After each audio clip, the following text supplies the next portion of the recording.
All right, hey guys, how's it going? I am joined here by Mark Gudgel, and this is the candidate that we are backing for the Omaha mayoral election right now, with our current goal being to get through the primaries. I posted a thread on my subreddit a few days ago for you guys to ask questions about him.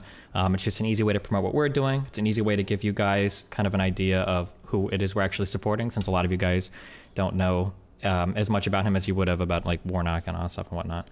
And then also it gives me a chance to grill him a little bit on stream, see if his debate lord skills are up to par. And yeah, so real quick, do you want to give like a brief rundown of who you are, what you do, aside from just running for mayor, obviously, so that people have kind of an idea of what you're about? Yeah, absolutely. Thank you. And first, thank you so much for having me. I really appreciate this and your support and the support of anybody who's listening right now. I used to be the executive director of a nonprofit, and, volunteers make the world go round. And I've never been more acutely aware of that than, when I started running for office. But, to be completely honest, I wasn't sitting around looking for an office to run for. I'm a classroom teacher. I'm a high school English teacher. I'm proud of teaching in the public schools, and I've been doing it for 17 years, and I love it. I've worked for the Holocaust Museum in Washington, D.C., and like I said, I co-founded and then was the executive director of the Educators Institute for Human Rights. But really, I've been living my dream as a teacher and a husband and a father for years now. I'm really comfortable and really happy. But I look at my hometown here of Omaha, and I recognize that the people I love are in jeopardy. And that's really what's pushed me to run for office. All the students and former students, my own children, live in a city that I think is heading in a really dangerous direction. And as I spoke with some close confidants, I realized, and they pushed me in the direction, of running for office. And so here we are. We're now, I think, 70. I haven't checked the campaign calendar today. I think we're about 74 days from the election, from the primary election. Not that I'm counting. Mm-hmm. And things are going great, but we are incredibly excited to have your support. So thank you. Yeah. So before we hop into the AMA questions, actually, I'm just curious, in terms of running for mayor, what was the biggest thing that made you want to run for mayor, and then why mayor over any other position, city council or state legislature, anything like that? And that is great. I think it's the dean of the Creighton Law School asked me that like an hour ago. Okay. And I think he was relaying the message from a student, actually, mm-hmm. if I'm not mistaken. But the reality is that, well, it's twofold, I think, when it comes to that question. The first is that I'm not a politician, and I don't have much respect for career politicians. I said in an interview one time, if you ran for airport authority, not because you wanted to, but because you could run unopposed, so that later you could run for metro board, so that you could run for school board, so that you could run for city council, so you could run for mayor because you really want to be the governor, right? If you view every job you hold as a rung on a ladder that you're climbing, then it's pretty obvious this is about you. And I'm a high school teacher. I'm a public servant. And holding office should be about service. It should be about serving other people. As the mayor, I'm not the boss of the city. I answer to every last human here, right? I'm looking to be the underling of 500,000 people, and I think that it's a problem when people don't view the job as service. What are insofar as like making a difference and doing the job as Omaha, I'm sure there must have been like one issue or like one or two things that you saw and you were like, this is like too much. Like I'm gonna run. Like forget this. Like what were those like one or two issues that like really triggered you, I guess, or set you off such that you really felt like you had to run? Yeah, thanks. So I mean, it was this spring really that did it. We're in a pandemic, and the city was badly managed in the pandemic and still is. Mm-hmm. We're at the current moment, the state is distributing vaccines at a terribly slow pace and slower than 33 other states. Mm-hmm. We were, as Omaha, We were the last major city in the country to implement a mask mandate. That's embarrassing. Is it? I could be wrong on this. I should know this. Is Omaha a top 50 population city in the U.S.? We're number 40, if I'm not mistaken. Okay, gotcha. I thought so. Okay, yeah, gotcha. All right. Slightly larger than Minneapolis. Mm-hmm. Or as I like to say, if you're on the I-80 corridor, we're the biggest city between Denver and Chicago. Gotcha. Okay, that's one way to put it. Not including Texas in there. You know? But there were other issues too. You know, when our citizens congregated to protest the murder of Breonna Taylor and George Floyd, they got gassed using weapons that our military is not allowed to use, mm-hmm. and that happened to our civilians, and I found that incredibly problematic. Later in the summer, after I'd already decided to run, we arrested more than 100 people for thought crimes. That's not a real charge, right? But they were arrested for their, I'm quoting, potential to commit a crime. And that horrified me as well.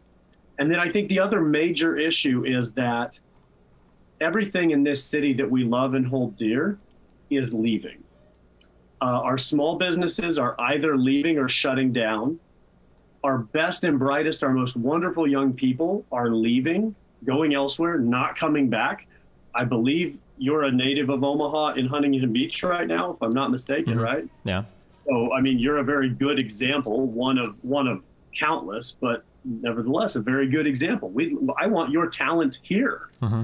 I want your intellect and your contributions and your tax dollars here, not in Huntington Beach or anywhere else, you know? Yeah. And then, you know, our companies are leaving too. I moved here when I married my wife, and, you know, quite some time ago, but 5 years ago, we had 6 Fortune 500 companies in this city. We now have 4, right? So a third of our Fortune 500 companies have left in the last 5 years. We can't sustain that.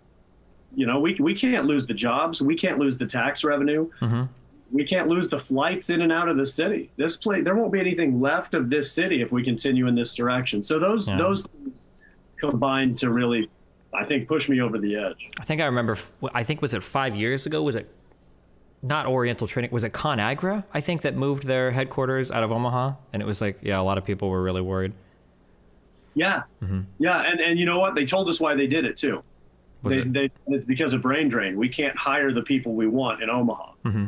And, you know, there are people in Omaha who get kind of bent out of shape about that. They're like, no, the CEO's from Chicago.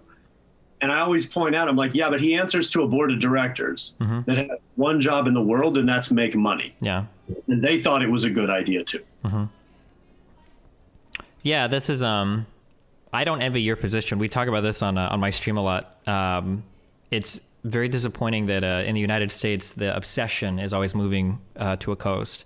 And I was at UNO for a time, and I graduated from, like Creighton Prep, so everybody wants to go to college or whatever. And your hallmark or the way that you know if you're successful is if you escape Omaha, and anybody that stays there, you know, people always look down on you. And it feels that way of a lot of Midwestern places. I think even Chicago and Kansas City will have issues with that, where people don't really want to stay there. They want to go, you know, either east or west and be on the coast, which is obviously not good because then those places get like more and more, you know, run down. Companies move out because everybody wants to go somewhere else to get paid. Yeah, which is really, yeah. No, it's a cycle, and it's a serious problem mm-hmm. for us. Okay, well, I'm going to just start reading down some of the questions.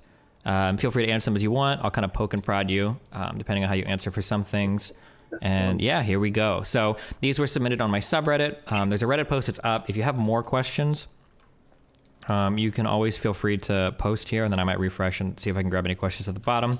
I don't know how much Christian has talked to you or if we've communicated last, but I think right now we have around 70 confirmed people that are going to be out for our first weekend of canvassing, which is really awesome. So maybe this will encourage a few more people. I want to tell people that I just mm-hmm. I just reached out to a really wonderful donor, and I'm not entirely sure if they want to be anonymous or not, but mm-hmm. I said, we've got 70 volunteers coming to town. I want to make sure they all have a Gudgel for Mayor sweatshirt. Yeah. And she was like, done. And so we're going to outfit you guys when you get here. Oh, awesome. Okay, cool. All right. Well, on that note, then I will start reading these down. So Oh yeah, and then true. And then I had a quick conversation with Christian before because I didn't know why we were wasting money booking like a hotel, like a ballroom. I didn't know why we wouldn't just go outside to a park or whatever. And I forget living down here in California that it gets cold in other parts of the country because it's so warm down here all the time. And I looked it up, and yeah, it's going to be very, very, very cold up there. I think in the 20s or teens even next week. So yeah, the sweaters will definitely help. Hopefully. 7 today, something like that. It was chilly. Mm-hmm. Do you have like fun designs or anything worked up? Use like a big picture of your face, or does it just say like Grudgel for mayor or something, or Gudgel for mayor? It's the most. I don't want to say it's boring. It's nicely done, but it's our logo, so it'll be like that. Oh, okay, gotcha. All right. Okay, cool. Probably the same. You know, with our yard sign, we just went blue and white, so it's probably going to be just blue and white. Mm-hmm. Cool. All right. Okay, so number 1 from Thady Guy, I think his tag is the Woofist. So he asks, is there a policy / program / approach in your platform that may not be a popular topic of discussion, but you think will make significant difference in the lives of people of Omaha? What is something that you can't wait to deal with when elected? Okay. I could go in a lot of directions with that, but I've got one I really love that I think is pretty under the radar. It got a little coverage when we released it early on, but not much. Mm-hmm. Currently, right, we've talked about the election being April 6th, the primary, and then the general is May 11th, 35 days later, right? And those are standalone municipal elections that do not coincide with other elections. I mean, they're city council and stuff. Forgive me, this is idiotic. It costs the city hundreds of thousands of dollars to put these 2 elections on. And the result is a voter turnout that is pathetic, and I can quantify pathetic. We have almost 500,000 people living in the city limits of Omaha. Our metro area is 1 million, but within the actual city limits, we have almost 1 million people, or 500,000 people, excuse me. Mm-hmm. And in the primary in 2017, the last time one was held, 58,000 people voted. So in other words, right, just over 10% of people voted in the primary. 35 days later in the general, mm-hmm. fewer than 100,000 people voted. So less than 20%. And half of those voted for the guy who lost, you know, -1 maybe, right? Like, mm-hmm. I mean, it was pretty close, as it typically is. So in other words, 1 in every 10 people in this city actually said, yeah, I think the current mayor should be the mayor. And the other 90% did not actually acquiesce to this. Mm-hmm. And so we can fix that problem by moving the elections to make them coincide with presidential elections. It's going to cost me 6 months off my first term as mayor, and that is a price I am happy to pay to end voter suppression and stop wasteful spending. Gotcha. Because you'd be moving the next mayoral election would basically be moved up then, or moved closer to. Sure. Right. Sure. Yeah, gotcha. Okay. My next primary, if we succeed in doing this, it'll require the city council's support. So, mm-hmm. Are you able to do as mayor and city council? Okay, I'm going to be totally honest. I talk politics for a living for the past 5 years, and even I don't 100% know all of the different structures. I know all the federal stuff, but the municipality stuff I can't. So when you are mayor, okay, are you like, mayor is like president of the city, and then city council is like your Congress of the city, basically, right? Yeah, that's pretty good. Yeah. So as mayor, do you have the ability with the support of the city council to move that election, or do you need to get the governor and the state legislature on board with that? No, thank God I don't need our terrible governor for much of anything that we want to do. Mm-hmm. I should be a little careful because we probably want to be able to work with him, but he's universally understood to be pretty awful. Anyway, that's distracting. Yeah, no problem. But so this is realistically, you guys could do this without, you don't need rickets or anything else. You can just, as long as the city council supports you. What we're going to have to do is amend the city charter, and you'll hear me talk about that again later tonight on some other questions, I'm sure. But the city charter was written in 1957 under Johnny Rosenblatt, who the stadium was named after. Mm-hmm. And that's how this happened. And so we're going to overhaul the city charter, and one of those pieces is going to be moving the election. And it will take the city council.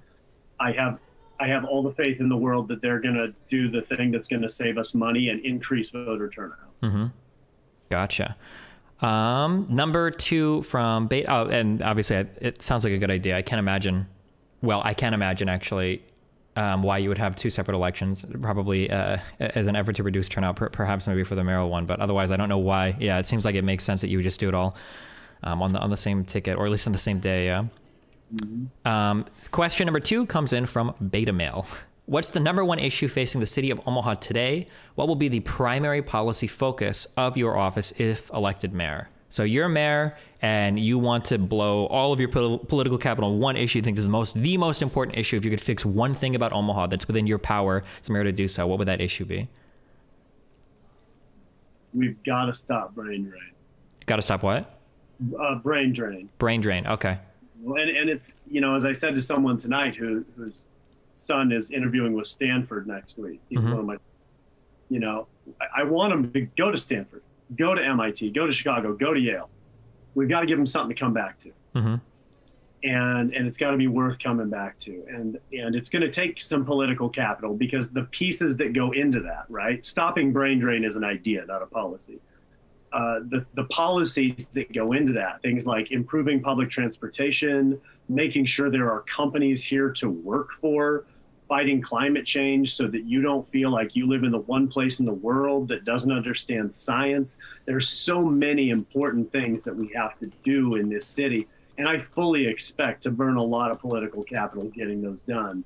But ultimately, they all lead in the same direction. And that's keeping people not only in the city, but in the city limits where they're paying taxes. And a lot of my policies actually point toward that. Nobody wants to have their taxes increased, but I'm a big fan of carrots and not sticks. Yeah. And, if I can give you a carrot that makes you want to live here instead of Papillion or Gretna, I'm going to do that, because I want your tax revenue to help pay for firefighters and to fix the roads. Gotcha. So. I'm going to ask you, this is going to be a hard one. Okay. I'll follow up on that because I'm curious. Yeah.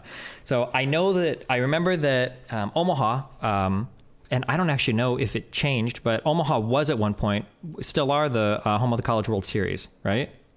Yep. We held on to that. Now, I know that there were big fights in the city over how much do we want to pay versus how much do you make, college baseball pay versus, and I know that every city will have these fights over, like, we want a new stadium. We don't know if the city should be responsible or if the organization should be responsible. And then people fight over that. And then people also fight over, like, corporate tax policy, where very famously in some section of New York City, Amazon was going to come in and they wanted, like, lower corporate taxes in exchange for them being there. And then AOC and her constituents, I guess, basically said, no, we're not going to make it any lower, like, leave. And in some ways the city was happy because they didn't have to kind of, like, go to the bottom of the barrel for a corporation. And then in other ways the city is sad because, well, now they lost out on all those potential jobs. This is a very hard question, by the way. I don't expect you to have a good answer. How do you balance out the frustrations of some Omahans that might think that corporations pay too little taxes, or that corporations are getting a good deal on something, but also make deals that are sweet enough for companies to want to come to Omaha during those negotiations? Like, how do you foresee, like, balancing out, like, the desires of your constituents with the companies wanting to pay, like, the least amount of tax possible to bring them to Omaha? Right. So I think the answer, honestly, is relatively simple, given how complex the question is. And I suspect it'll resonate. It's about public information. It's about education. I so frequently meet with people who don't know what's going on in this city, not because they're dumb, but because there's not a lot of good ways to find out. And the city doesn't make any effort to actually communicate what they're doing. They hold meetings at obscure times, and I mean, I've got a copy of the city budget sitting on my chair over there. And, well, here, I'll show you just because I think it's entertaining. Hold on.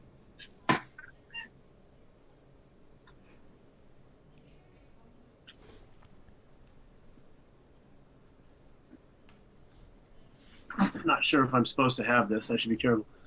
This is the city budget for 2020. Okay? What would have to be wrong with you to read this? Yeah. What would have to be going wrong in your life to make you want to spend time reading that? And more importantly, the question is, why in the hell is the city not putting out a document that its people can actually process and understand? So when it comes to, like, corporate tax breaks, which is what you asked about, first, my team and my administration and I are going to do a cost benefit analysis. Okay. So Peloton wants to come to Omaha and manufacture bikes here and hold a studio here. Okay, well, how many employees do they bring? How many Omahans do they employ? What kind of tax revenue does that turn into? And is this good for the city? Mm-hmm. Once we determine that, we'll determine what kind of tax breaks we can give them. And then we'll make sure the people understand, look, this is how this benefits you. Yeah, Peloton's not going to pay a dime in taxes for 13 years. That was the deal we struck. But they're going to employ 350 Omahans, right? They're going to build X and Y. They're going to, and we just make sure people know about that stuff. Mm-hmm.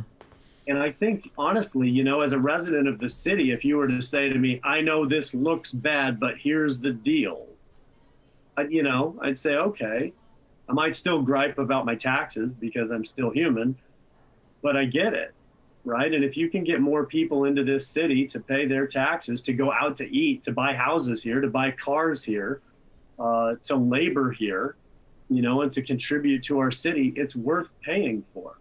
You mentioned New York, and I think that's a great example because New York loses Amazon, and it's like, cool, where were we going to put that anyway? This island is packed. Mm-hmm. Omaha loses 2 Fortune 5s. We're down 33% of our Fortune 5s. We don't have that. We don't have surplus companies here. We don't have a surplus of jobs in this city. We have to fight for them, and I'm going to. Gotcha. All right.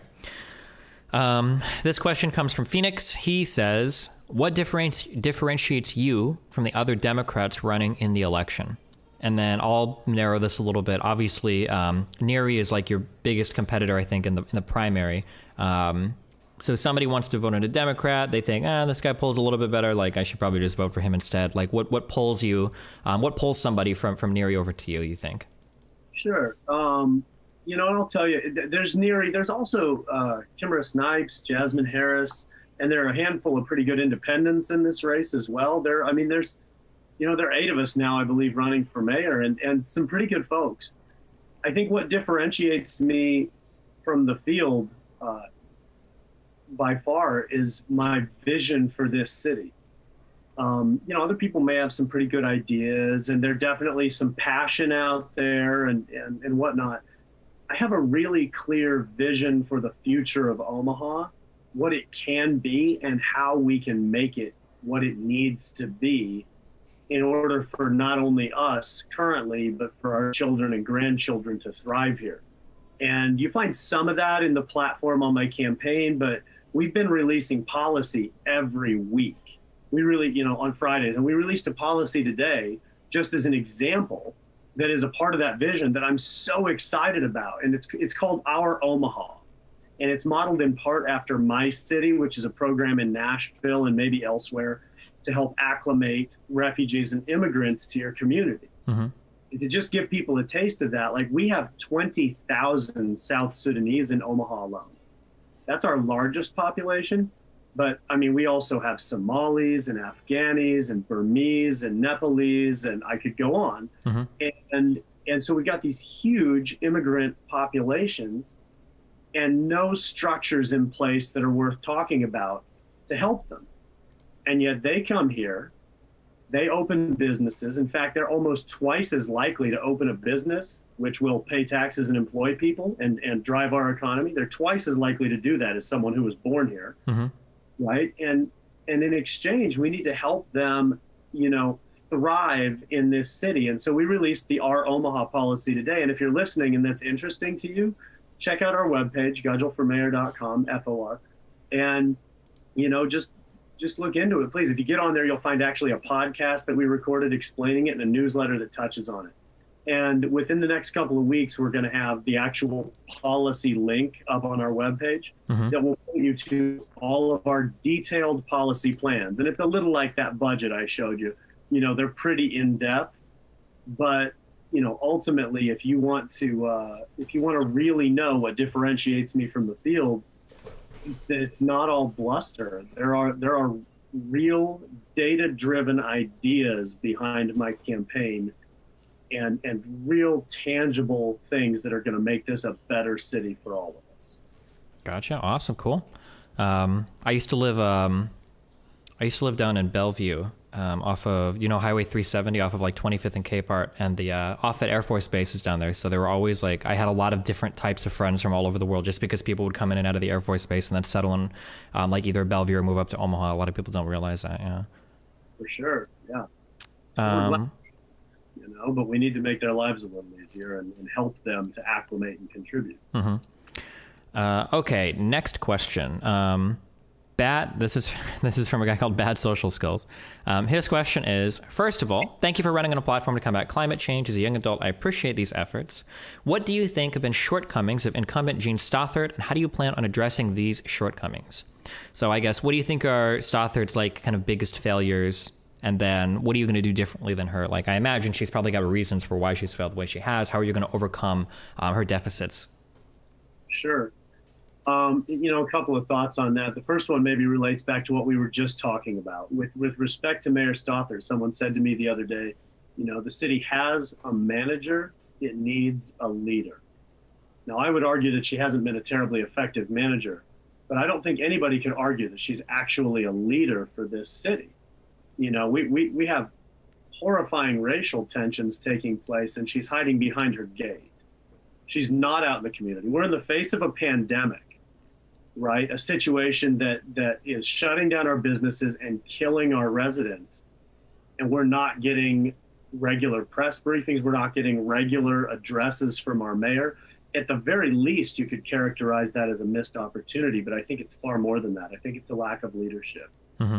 And so I think, my vision and my ability to actually lead set me apart. But I want to circle back to the question of climate change as well. And thanks for pointing out that my platform, we also have released our policy on climate change. And I personally think it's very good. I helped to author it, but it's important stuff. There's not going to be anything left of this city to fight for if we don't at least stop the effects of climate change. Hopefully we can learn to reverse them in time. I'm not the science guy, but we got to get moving on this. It's not one of those things that we can continue to put off. And, that's a part of the program as well that I think is really important, and a place where I think that the incumbent has failed. As a simple example, it might even seem too simple, but I think it's a microcosm of a big problem. Our city council actually banned plastic bags a couple of years ago. We used to work in Rwanda. The nation of Rwanda banned plastic bags, a country, right? Mayor Stothert vetoed the plastic bag ban because she felt that it was, I think she thought it was going to be too hard on Walmart. I'm actually not sure what the concern was. I'm not real worried about what's hard on Walmart. Gotcha. But ultimately we need to fight the plastic bag. We need to fight for the environment, and I don't see that happening. So I'm going to ask you two follow-ups on this, an easier one and then a pretty tough one. So easy one, in terms of transparency. So like, I know like the Biden administration is in, they say they're going to do more press briefings and everything than the Trump administration. In terms of like mayor, what is your, like when you talk about being transparent, is it as normal that mayors have these types of press briefings, or what when you say transparency, it's a word that a lot of like politicians throw around, but what does that look like? Yeah, so it should be. Now I'll say, I've been out and about and very active in this community for a very long time, and I've never actually met our mayor. And I would say that's a statement. You should know your mayor. You should personally know your mayor. And so when we think about transparency, the reason my campaign launched a podcast in the beginning of the campaign and started writing a newsletter was to model the sort of government transparency that people can expect when my administration comes to be. And so we'll continue with podcasts, possibly video addresses. If there were an opportunity to have a weekly radio show where the mayor took questions like this from the people in the city, I think that's a great idea. I'd love it. I'd eat it up. Maybe what we need is a Reddit, I'm open to learning and doing whatever it is that helps us communicate. I'm going to be all about public information as a mayor. I think it's incredibly important that people know what's going on. And then the second piece of that is actually being there, right? When people are gathered, you know, at 72nd and Dodge to protest injustices in the world, and they say they're going to march to Memorial Park, the mayor should be at the front of that march leading it. And that's not what we're seeing right now. And that's what people can expect from me as mayor. Gotcha. Second one is going to be harder. So as somebody that has lived for 30 years in Omaha, now lives for a couple of years down in LA, basically, if somebody were to tell me that climate change was really important in LA, I could understand. Like if you're driving into LA from like Vegas or from someplace out east, you can see the smog. Like it is noticeably polluted here. But when I think of like Omaha or a lot of Midwestern cities, it doesn't really look that bad to me. Like I can't see, if I'm in Omaha, I can't see pollution in the same way that I can if I'm like in LA.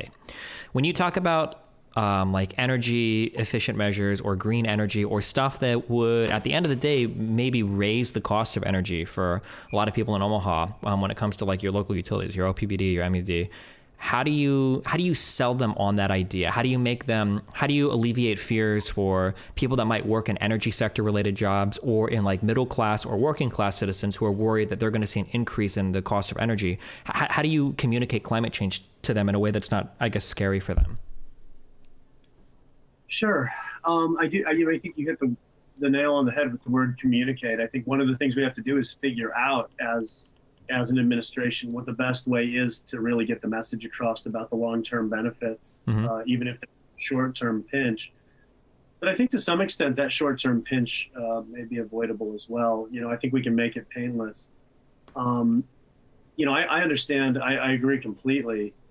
You get into LA, you get into some of those places, and you feel like you can see it, you know. But that, you know, just because we don't see it here doesn't mean it's not happening. And I know you know that. Yeah. But like, you know, it was so cold today. I was at a funeral earlier today, an outdoor gathering, and it was so cold that I could feel my wife shaking next to me, and she was in a coat with gloves on. 48 hours ago, it was 53 degrees here. And to some extent, people are just like, oh, Nebraska, the weather, huh? We're affecting that. And we need to get a lid on it.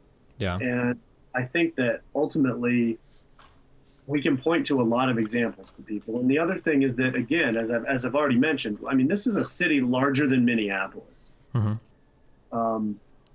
You wouldn't know it because we've been so mismanaged for so long that there's no prestige, you know, the way there is with Minneapolis. People know Minneapolis. But, and you know, they thrive because of their leadership, or they have in some ways.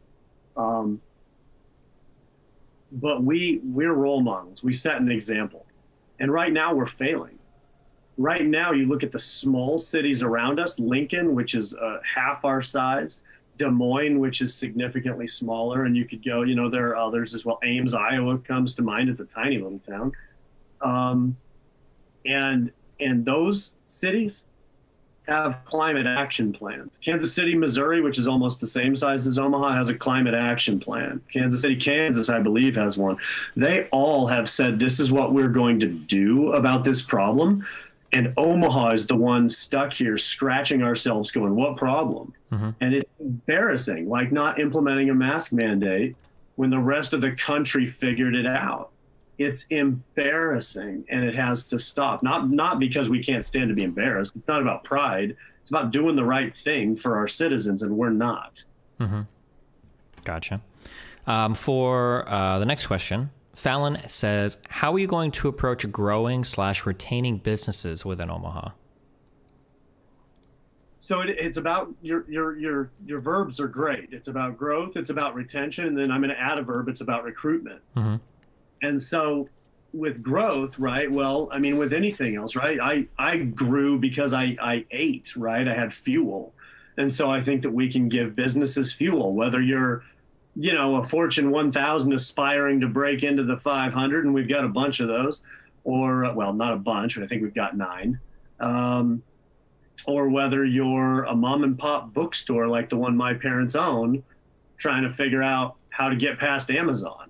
You know, well, what can we do to give you fuel? And I think we've got all kinds of ideas, big and small. something I love is the idea, I'm going to bolster public transportation in a big way. And I love the idea of not charging seniors to use it. Mm-hmm. What do seniors love to do? They love to go out to eat. They love to be around people and congregate. And soon we're going to be able to do that again. Mm-hmm. Go out to eat, you're paying the restaurant tax. Let's get you there. Do I need the $1.50? That bus was going to run anyway. Let's get you there. So there are things we can do to incentivize it. Let's get you to the restaurant. Let's get you to the small privately owned bookstore or coffee shop or whatever it is. But it has to go beyond that. So, I mentioned recruitment. And, I think the biggest thing, one of them, I was speaking with a former mayor of Omaha. He was mayor 30 years ago. Uh-huh. And I said, what's to keep the mayor from flying to New York and going, you guys, I've looked at your books. You're having a hard time making ends meet here in Manhattan. How would you, let me talk to you about the American Midwest. I can cut your operating expenses by 74%. I think they'll listen. They're beholden to shareholders, right? I think they'll listen. Uh-huh. And if we can bring them to a city and say, look, there is land, there is a skilled workforce, there are all the things, which means fighting brain drain, right? There's a symmetry to all of this. Yeah.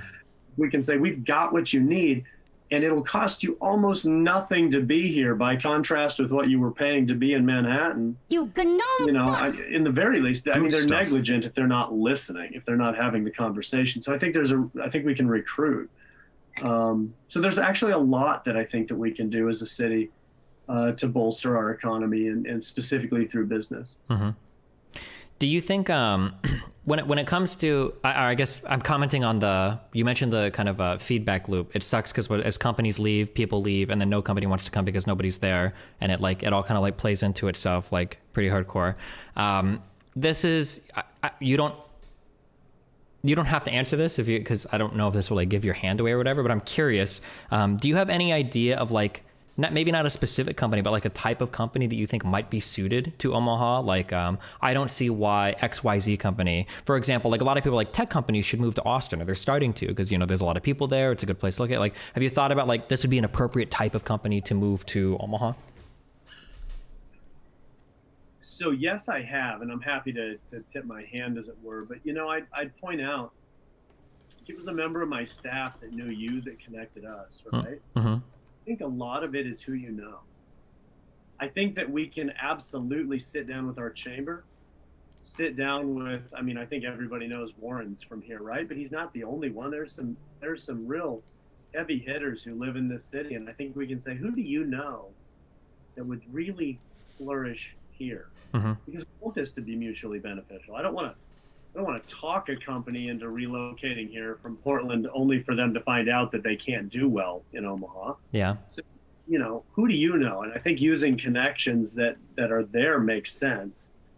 But the other thing is that our labor force, right? Part of one of my plans, a policy we're going to release here in about, I think actually it might come out next week, is on offering free college tuition to everybody who graduates high school in Omaha. And I can elaborate on that if you want. But the point is, we're going to build that labor force, mm-hmm. right? And when I say college, I'm educated, but when I say college, I'm talking post-secondary education. If you're an electrician, you went to college, as far as I'm concerned, absolutely. Trade school is valuable, and the trades are not only well-paying careers with benefits, but they're also really meaningful. They can be satisfying. They're important to our communities. They're important to our way of life, right? And so whether you want to go get a degree in philosophy or become a plumber or a chef or or if you want to be a nurse or a teacher or anything else, we want to help you do that. You're going to stay here. You're going to get educated here. You're going to fall in love and marry somebody, you poor schmuck. And you're going to be here in Omaha, and then we've got our labor force so that those other the companies go, oh, well, yeah, that brain drain thing ConAgra was worried about. Well, they fixed that, didn't they? Mm-hmm. So I think that's a big part of it. So in terms of free college, now that's expensive on the city budget. How do you think you find the money to fund? Obviously, this is a hard question, yeah, but when we're already having problems shoring up our elementary school budgets, right, and paying our teachers as much. How do you think you're able to negotiate that much money? Would you need aid from the state, or? Negotiate's the right word. What it boils down to me is symmetry and the city becoming a catalyst. One of the first things I'm going to do is to create a web page and a small department of people to oversee this project.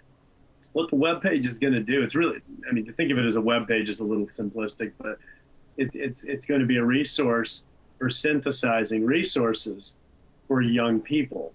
And so, for example, Hy-Vee grocery stores and Burger King, McDonald's, Walmart, and some other employers in town do college reimbursement. True. We're going to find out who all of them are. We'll start there, right? We also have an incredible philanthropic community that cares deeply about young people and education. One donor in particular offers an unlimited number of scholarships to high school seniors in Omaha public schools to go to college in Nebraska.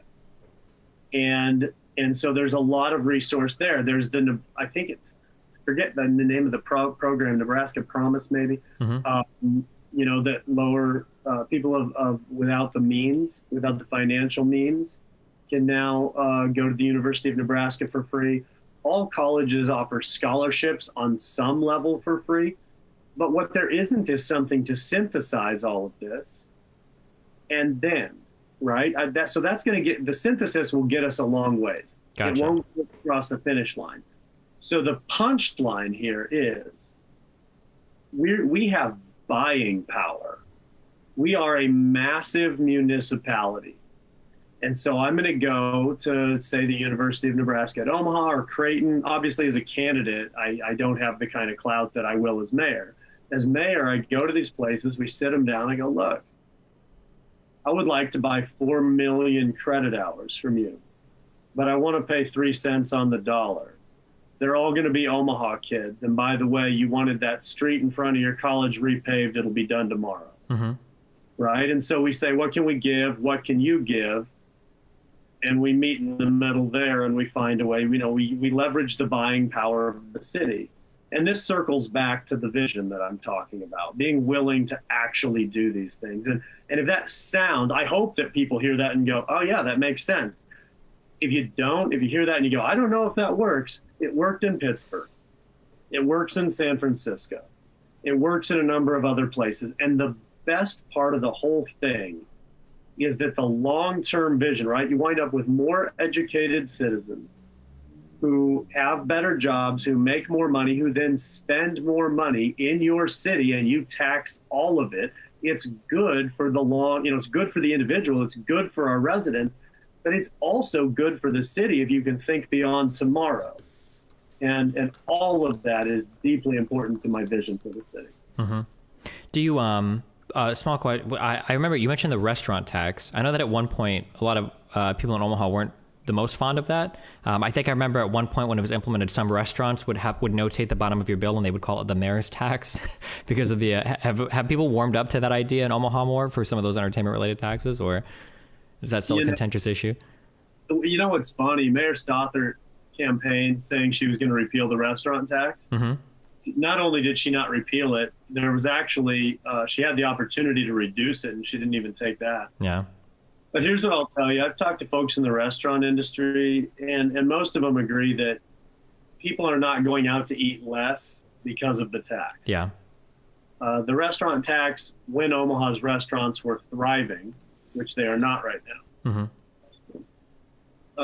generated about $35 million a year in tax revenue. Is that all the sales tax at a restaurant, or is that just that restaurant tax? That's just the restaurant tax itself, $35 million a year. Wow. Wait, if you don't mind me asking, this might be really particular. What is like the budget of Omaha every year?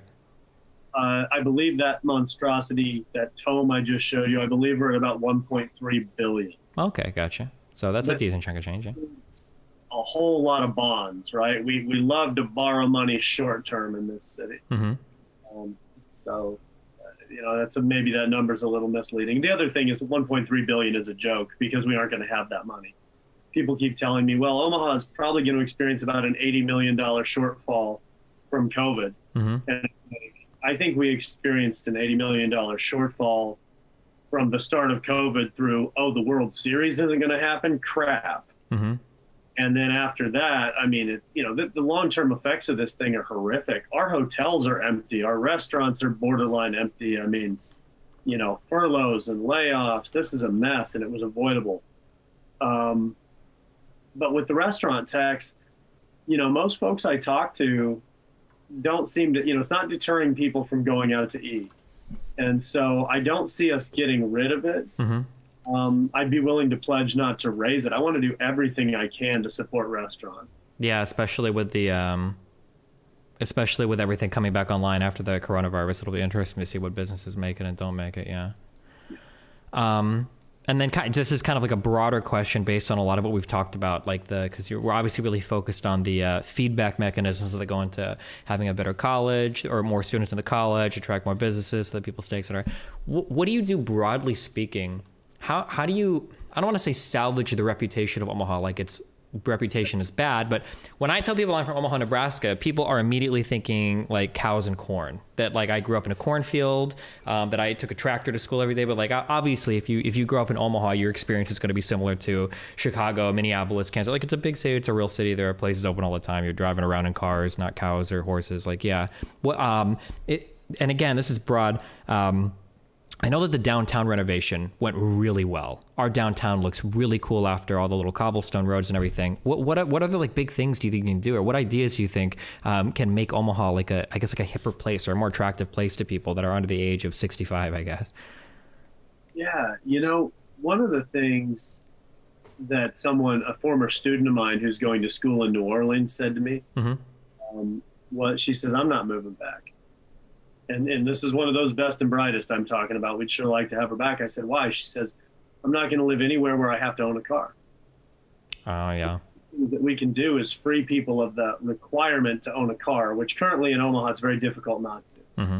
By improving public transportation, we can give you the option not to. Now, that doesn't mean, and that's also an equity issue, by the way, but, it doesn't mean you have to give up your car. Nobody has to give up their car. Have two, I don't care. But, if we can give people the option not to, number one, I think young people will like that. Number two, businesses will really like that. Mm-hmm. And it's an equity issue. Owning a car costs $700, $800, $900 a month, depending on what you've got, maybe way more than that. You license it, register, put gas in it, repair it, make a payment, all that. Mm-hmm. And, if you ask somebody, I do this all the time, what would you do with $750 a month? There's nobody who doesn't have an answer to that question. Mm-hmm.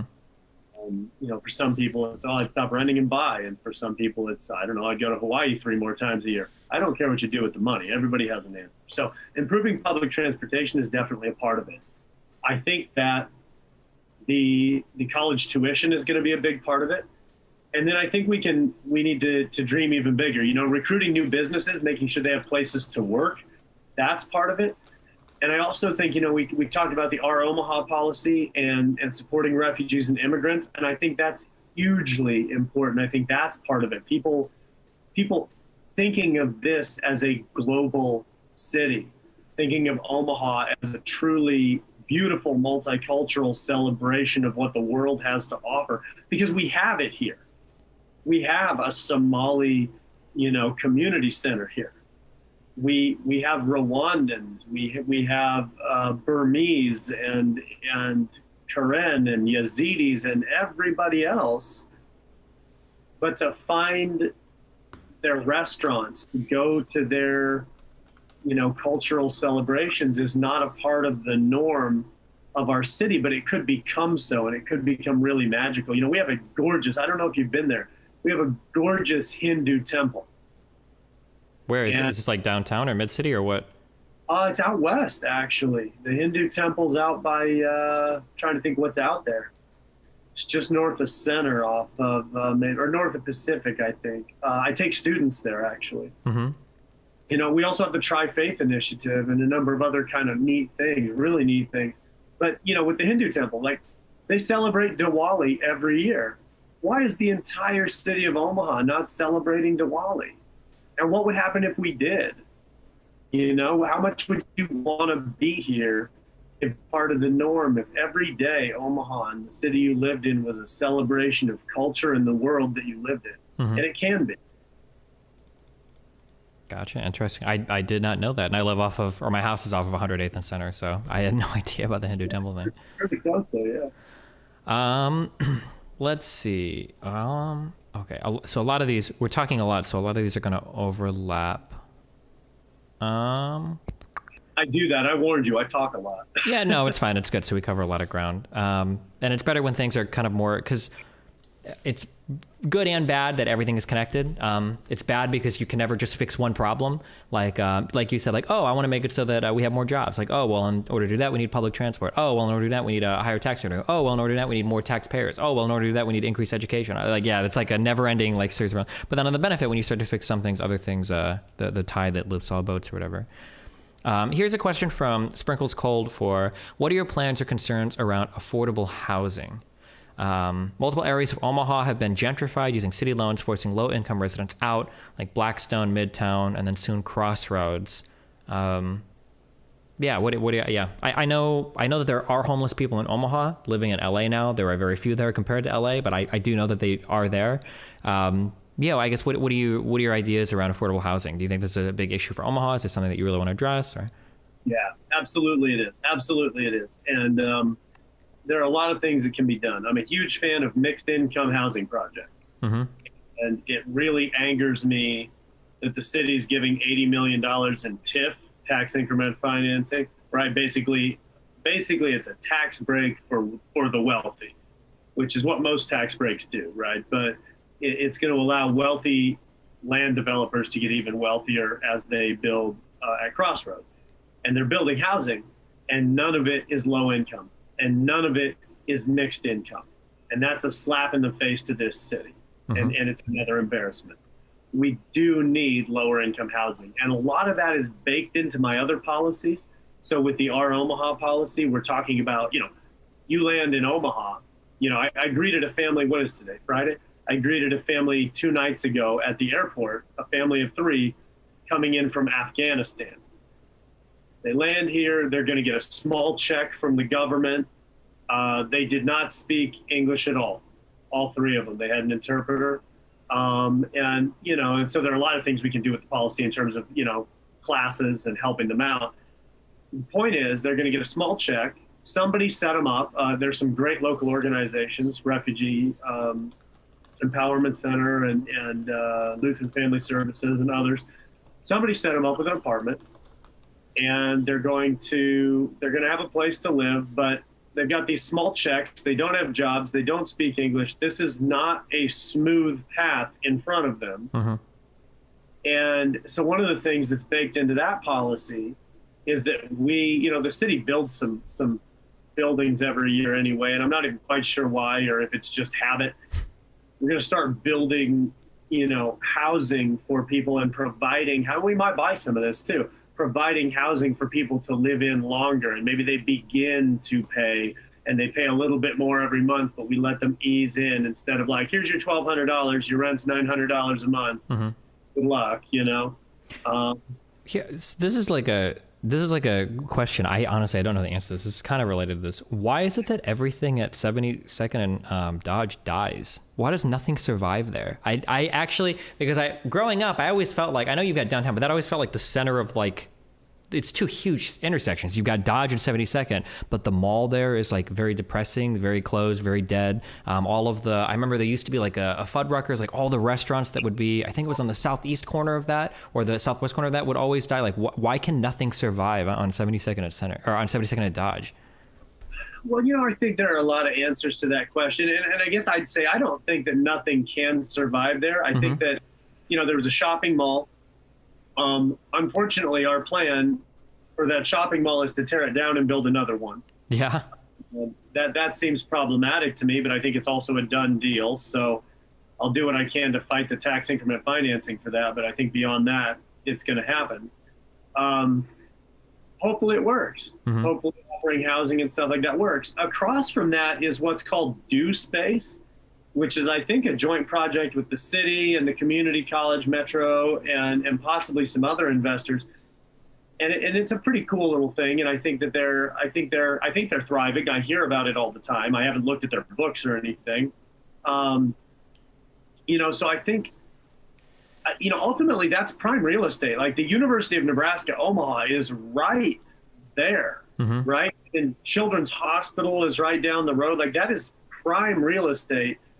And I think things can do well there. I think that we need to be more deliberate in our planning and more deliberate as a city in what we're putting in. And I do think it's going to help that Orbit, the new rapid transit bus system, runs out there. And I think that's going to be a benefit because it runs right there and then downtown. And I think that's going to be really helpful.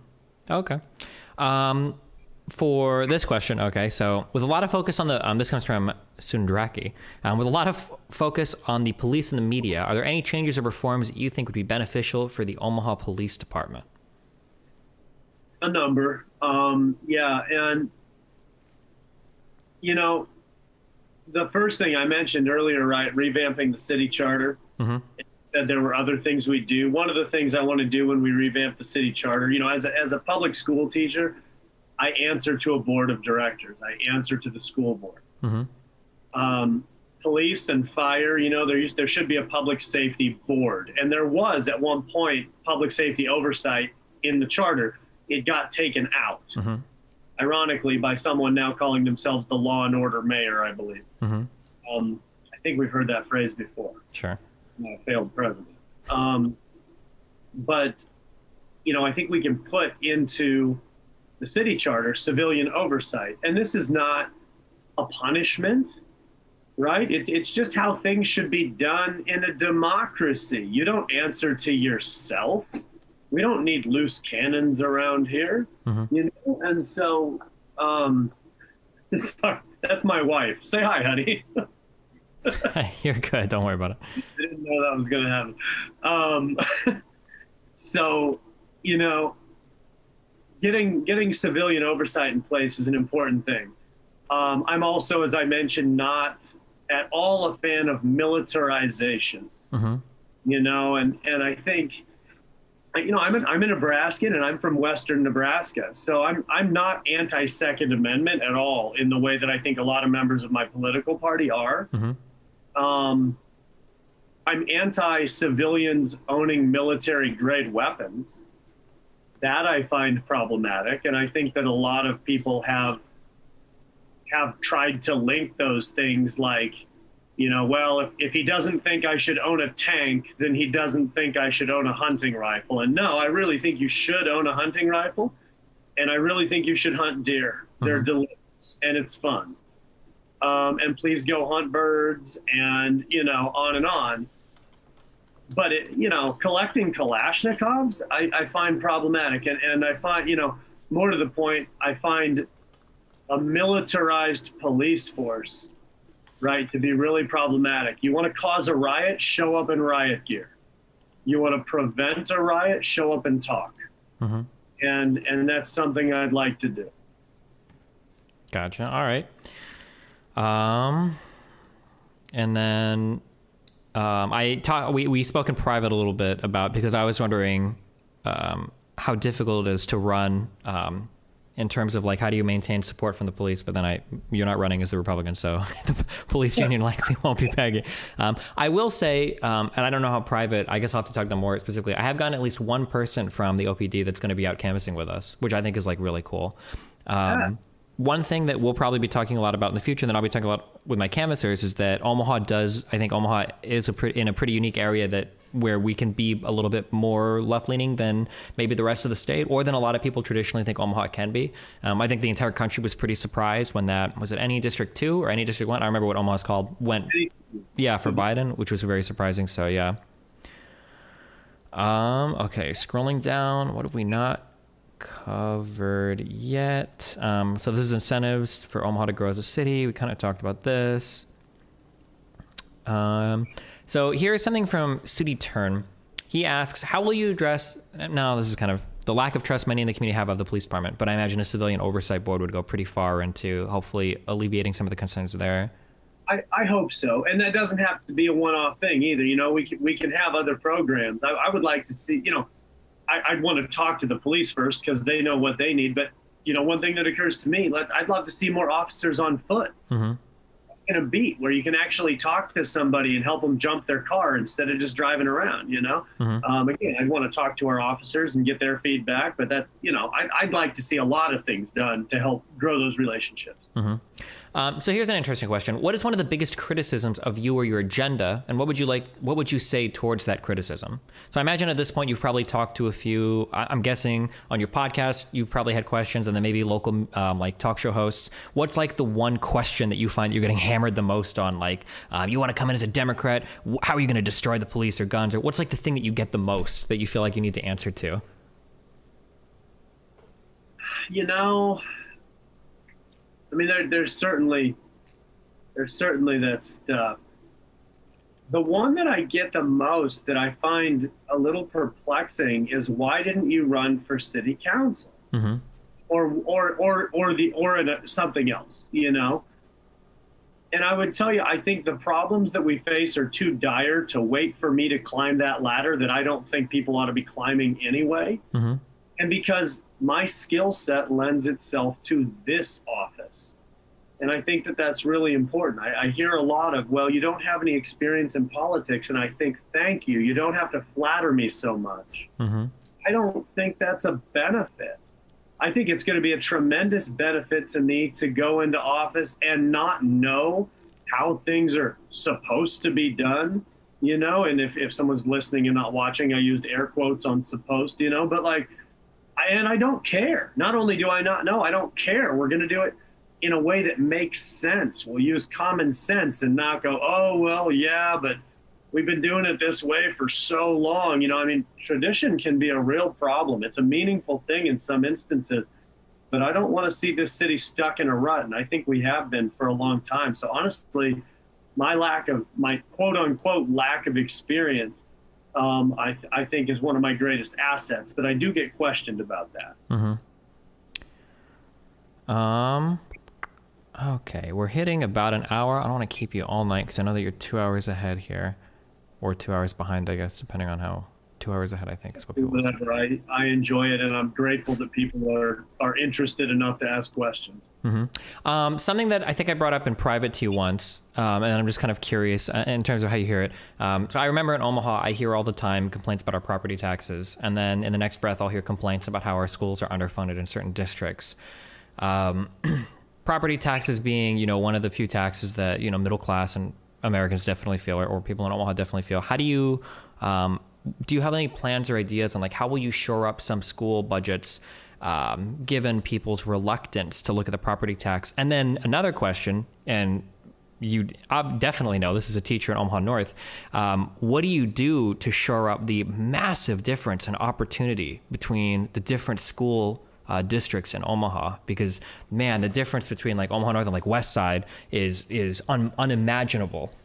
Yeah. Do you have any, I guess being a teacher, yeah. What do you think about any of that? So, you know, to your first question about shoring up the budget, I think the most important thing right now is going to be defending public schools. Public schools are under attack in Nebraska.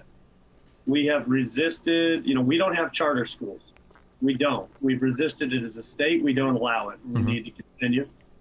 We also don't have voucher programs. And if you're unacquainted, and I would completely understand that, what a voucher program does is allows rich people to redirect their taxes toward private schools. And to be a little more clear, and I'm not anti-private school at all. I've got all kinds of friends who teach at private schools, a lot of friends who've graduated from private schools. I teach at a private university.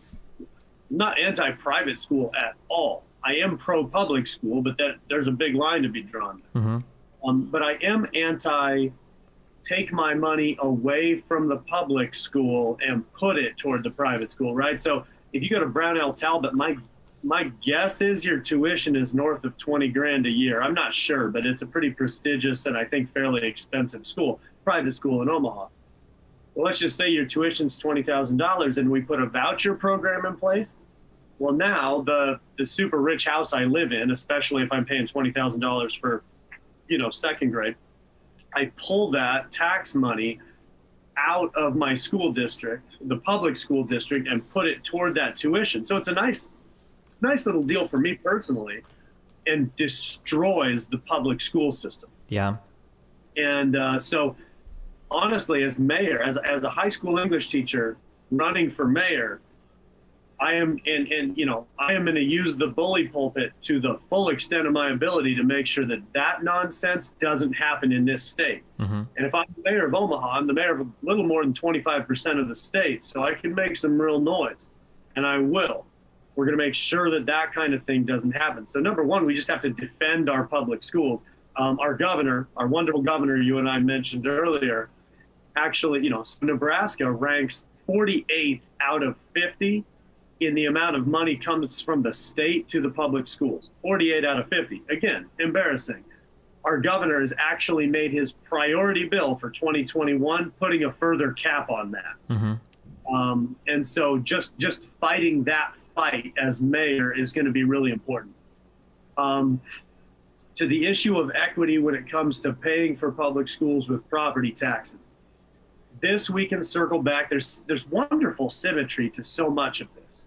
Well, with TIF, tax increment financing, that is intended to be a tax break to a developer to develop in a blighted area. That's why we can't give $80 million in TIF to redevelop a shopping mall on prime real estate at 72nd and Dodge. If you want to see a blighted area, come to my classroom and look out the window. And what we can do is take that $80 million and give it to people who want to develop around those schools. And they build whatever it is they were going to build. They open businesses, improve houses, and on and on and on. And that property is worth more. And those taxes fund the schools. Now TIF is doing what it's supposed to do, and the schools are benefiting.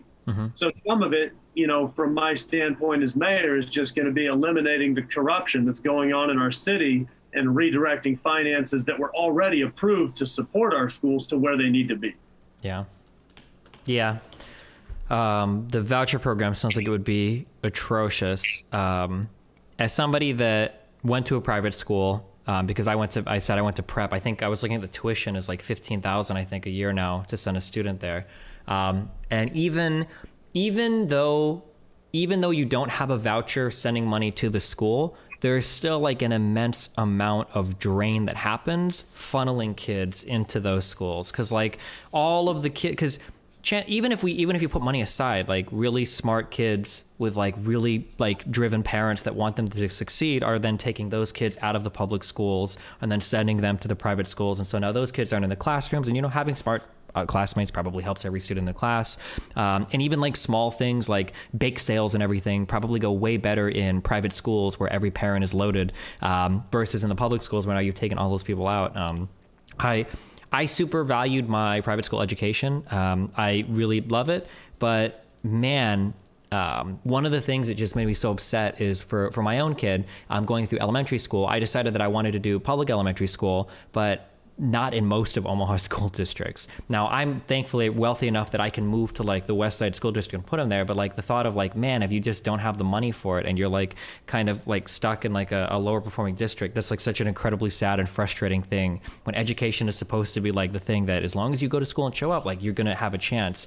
And seeing people start behind on the public school level is one of the issues that probably makes me the most upset. When it comes to running policies, probably as a parent, because I guess it's something that like I feel a little bit more intimately familiar with. But yeah, geez. I'll tell you, I've often said to people, education is one of the few realms in which money can fix most of the problems. Not all of them, but I think there are a lot of realms in the world in which money, that's just not going to fix the problem. Money's not going to fix a heartache and things like that, right? Well, in the realm of education, money will go a long way. And so if we can develop neighborhoods and develop the city and make sure that the finances are getting where they need to be, and, there are a number of other things that can be done creatively. I'm going to send my son, who I think made a cameo earlier, is going to start kindergarten next year. And I'm hoping to get him into Jackson Elementary, but which is down the road because it's a dual language immersion program and it's Omaha Public Schools. If he doesn't, he's going to go to Field Club, which is not dual language immersion, but is another really good school. And I'm proud of our public schools. I know there's a lot of room to improve upon them. But I think that that's something that the municipality and the district can work together to accomplish. Yeah, for sure. Yeah. Let's see. I'm trying to think if there's any, I'll just ask a question. Is there any particular program that maybe it's not like as popular or doesn't hit on any of the big talking points, but it's something that you're kind of excited about because you don't hear many people talk about? Like you show up and you're like, man, I wish somebody would ask me about like this thing that I like really enjoy talking about, but it's not like a huge voter issue. Do you have any particular policies or programs like that you're pretty excited about? Sure. A couple. I think, I mentioned a lot already the Our Omaha policy about refugees. I'm very excited about that. I think it's going to be good for the city and good for people. I'm excited to improve public transportation. I'm excited to make tuition free for our kids. Those things I'm all excited about. One that we haven't brought up yet, and I don't know if this is on, it's a big deal to some people and other people seem to have mixed feelings. But I want to see the teeth taken out of legislation related to marijuana until such a time as it can be legalized. And it will be legalized in Nebraska, I believe, in 2022. It should have been on the ballot this year, except for a group of activist judges who literally kept it off the ballot, which was, they found a legal loophole and didn't allow Nebraskans to vote on it. Hundreds of thousands of Nebraskans signed petitions that all they said was, yes, I want to vote on this, right? Yes, I want democracy. And a handful of crazy right-wingers with law degrees said, no, we're not going to let you. And they got away with it. That's disgusting, but it's a temporary problem. We'll vote on it again in 2022. I don't personally use marijuana, but I know there are people who need it for even for health reasons. Medical marijuana is important to some people in their day-to-day life. And so this is something that I've become passionate about over the years and even over the months recently, that I'm really excited to just try to help fight for, equity within our marijuana policy as a placeholder until that point when it can be legalized. And again, if I'm mayor, I'm the mayor of 25% of Nebraska, and I'll be banging on that pulpit saying, guys, get this on the ballot. Don't let that happen again. We'll make sure it's on the ballot. We'll let the people choose. And I'm confident that they're going to make that choice. Gotcha. Are you able to throw, I just don't know, are you able to throw that on like a ballot initiative for any ballot, or can that only happen like every 4 years on the big ones? Or how does that work in terms of like what? Senator Moorfeld is the guy to talk to about that, and he's not hanging out in my. Yeah, gotcha. Okay, gotcha. Their plan is to put it on the ballot in 2022. I know they would do it sooner if they could. So this is a native Omahan posted in my thread, and this is a more this is a more nuanced question related to the school stuff. And I understand if you don't want to give an exact answer to this. Are you kind of familiar with the problems related to the Millard school system and then kind of like their refusal to integrate into OPS and everything? To some extent. I was actually speaking with a representative of Millard Public Schools about that yesterday, so I have some versing in that, yeah.